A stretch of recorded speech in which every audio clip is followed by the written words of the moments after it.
ഹെൽമറ്റില്ലാതെ യാത്ര ഒരാഴ്ചയിൽ പിരിച്ചെടുത്തത് 2.7 കോടി രൂപ. 51,000-ലധികം നിയമലംഘനങ്ങൾ. ഹെൽമറ്റ് ഇല്ലാതെ ഇരുചക്ര വാഹനങ്ങളിൽ യാത്ര ചെയ്തവരിൽ നിന്ന് സംസ്ഥാനത്ത് ഒരാഴ്ചക്കിടെ പിടിച്ചെടുത്തത് 2.7 കോടി രൂപ. പോലീസിന്റെ സ്പെഷ്യൽ ഡ്രൈവായ ഹെൽമറ്റ് ഓൺ സേഫ് റൈഡിലൂടെയാണ് ഇത്രയും രൂപ പിടിച്ചെടുത്തത്. 51,604 നിയമലംഘനങ്ങളാണ് കണ്ടെത്തിയത്. ഒരാഴ്ച നീണ്ട പരിശോധനയിൽ 2,70,51,150 രൂപ പിഴയാണ് ഈടാക്കിയത്. സംസ്ഥാന വ്യാപകമായി 1,13,011 ഇരുചക്ര വാഹനങ്ങളാണ് പരിശോധിച്ചത്. മാർച്ച് 18 മുതൽ 24 വരെയായിരുന്നു പ്രത്യേക പരിശോധന.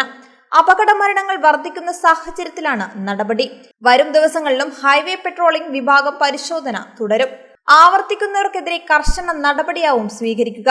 ഇരുചക്ര വാഹന യാത്രക്കാരിൽ ഹെൽമറ്റ് ധരിക്കേണ്ടതിന്റെ ആവശ്യകതയെപ്പറ്റി പൊതുജനങ്ങളെ ബോധവൽക്കരിക്കുന്നതിനും റോഡപകടങ്ങൾ കുറയ്ക്കുന്നതിനുമാണ് കേരള പോലീസിന്റെ traffic and road safety management വിഭാഗം 2026 മാർച്ച് 18 മുതൽ 24 വരെ സംസ്ഥാന വ്യാപകമായി സ്പെഷ്യൽ ഡ്രൈവ് സംഘടിപ്പിച്ചത്.